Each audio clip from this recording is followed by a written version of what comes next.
Hi, this is Amber. Welcome to Using Google Forms course. This video is a basic introduction to how to first get started creating a Google form and finding some templates that may be available to you as well. So let's get started. I'm going to head on over to a blank tab where I'm logged into Google, and I'm going to go to the waffle menu, or some refer to it as the Rubik's Cube, and show you that you can go directly to Forms from the Rubik's Cube or Waffle menu. This brings you to an area where you can use templates. And if you click on Template Gallery, you'll see a wide variety of templates that are available to you. They're divided into sections: Education, Personal, and Work. These are templates that are pre-made that you can customize for your use. We are going to work on, in this course, learning how to create a form from scratch so that you can use a template more effectively, but I wanted to show you that this is here. The other purpose for clicking on Forms from the Waffle menu is so that you can see all the recent forms that you've been working on. I am going to show you another way to get to forms. Instead of clicking on Start New Form here, you can also start a form directly from within Google Drive. So if I go to Google Drive, and this is the method I prefer to use, I like to make sure to organize my content. So I could create a folder for forms, which I've done here, Forms for Work. I want to create my form in this Forms for Work folder. So once I'm inside my folder of organization, I can go up to New, More, Google Forms, and you'll notice there's a little caret there, so I can choose a blank form or from a template, which takes me right back to where we were. But for today, I'm going to choose blank form. I do want to show the right clickers out there. I could have right clicked as well and gone to Google Forms this way. So that's the basics of just getting started creating a Google form. You can do it through the Templates menu, or you can do it through Drive. Two very easy ways to create a form. One of the first things you'll want to do after you've created your form is to give it a title. That's just so that you can find it easily when you need to leave and come back and work on it later. You'll want to title your form so that the person or persons who are receiving your form will really be able to know the purpose of the form. So if this were a quiz, you might want to put the unit or chapter or content that the quiz is assessing. You may also, if you're doing a parent survey, title it whatever the purpose of the survey is. This is completely up to you. Just know that the more specific the title of the form, the easier it is to find, and the more helpful it is for the person on the receiving end to know the purpose of your form. To title your form, you can click up in the Untitled Form field at the very top and type in your title. I'm going to use mine as a sample quiz. So I'm going to title my form Quiz. You'll notice after I type my title here, this still says Untitled in the top right-hand corner. To resolve this, simply click into this field and it will update with your new title. Underneath the title, you do have a place to describe the purpose of your form. Or this is also a good place to give directions, such as a due date by which you'd like the form to be completed. This is entirely optional and up to you. So I've entered a description into my form. Before we go any further with using the form and creating questions, I'd like to show you the interface. This is an important part that you'll need to understand as we proceed through the course. First of all, next to the title, just as in any Google Doc, you'll notice a folder.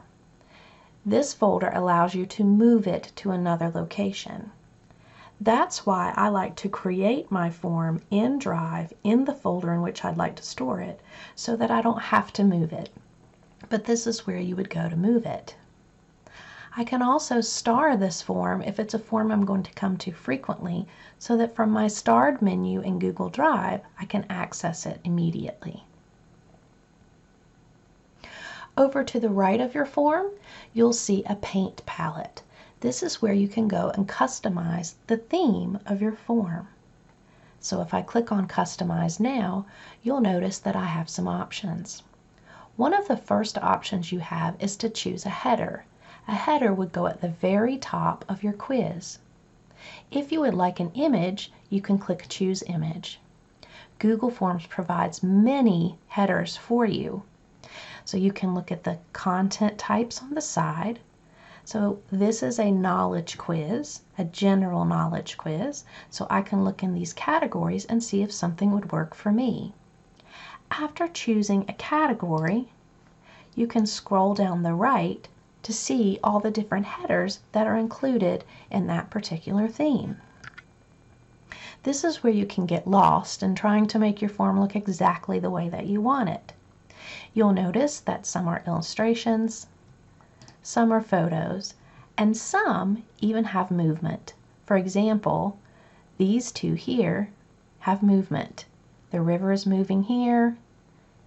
Over in this one we have a little movement on our beach with the wind blowing, and here we have some movement in the reflection of the binoculars. So there are some that have some animation in them as well.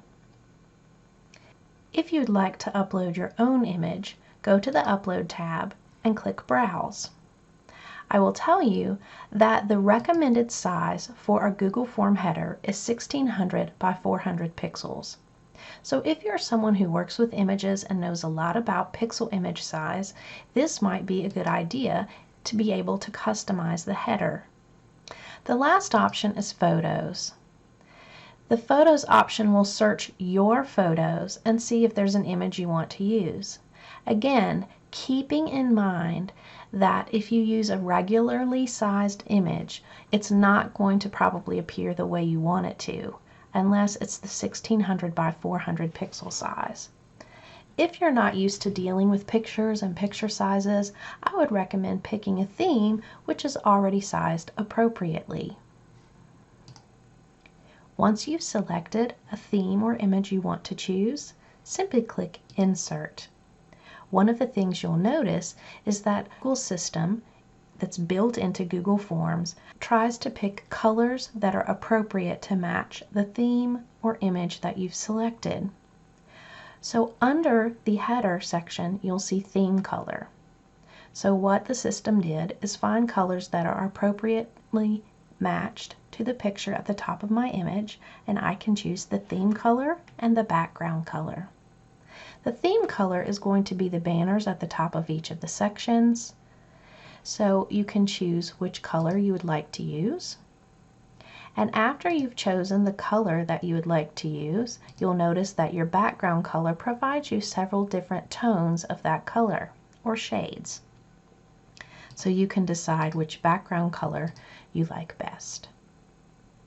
So this is, again, a place you can get really lost, but it's a great way to be able to customize the look and feel of your form. Underneath background color, you'll see font style. There are 4 basic font styles: playful, formal, decorative, and basic. You can choose the font style based on the purpose of your quiz. For example, if I were doing something that required, that was more like an invitation, I might use a more formal or decorative look. If I were doing a quiz for my kids, I might choose the playful style. And if I just wanted it to look super professional, I could choose basic.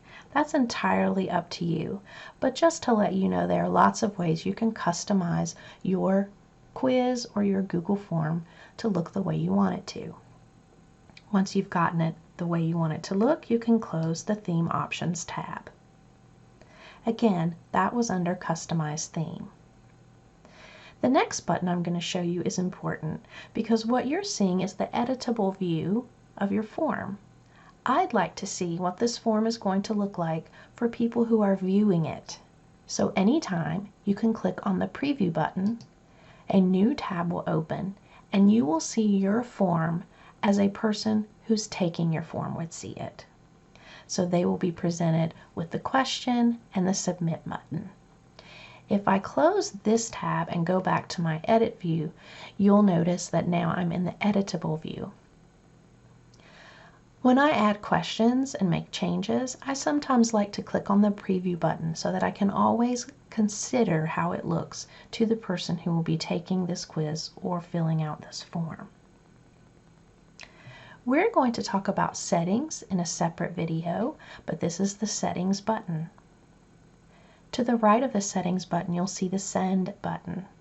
Send is another way to think about sharing your form. We'll talk more about that later as well. There's a three-dot menu to the right, and this is where you can make copies of your form, delete your form. We'll talk more about these other options later. On every form, you will see this small window of options and tools. These are ways that you're going to add elements to your form. So that you'll know what these are, the plus sign means you want to add a new question. You'll notice I already got one question added. Every form, when you make it, you will get an untitled question automatically added so that you can begin populating it. When you want to add more, you click the Add Question button. The next option is Import Questions, which we will cover in another video. Then we have Title and Description. This is where you can add text in the middle of your form to give more information to the person who's taking your quiz or filling out your form. This is where you can add an image to your form, not one associated with a question, but a decorative image. If you'd like to include a video, this is where you can include a video. The last button is Add Section. Sections take your form and divide it into separate pages, if you will. So if you're going to have a super long form with 100 questions, it might be nice to divide your quiz or your form into sections so that it's not a super long page, but its information is chunked up into sections. That's what that section button is for. You will notice in the center of your screen you have two tabs, a Questions tab and a Responses tab. We'll look more closely at the Responses tab later, but this is how you toggle between the questions you're asking and the responses you receive. In the following videos, we'll dig deeper into each of these sections to help you learn the most about Google Forms.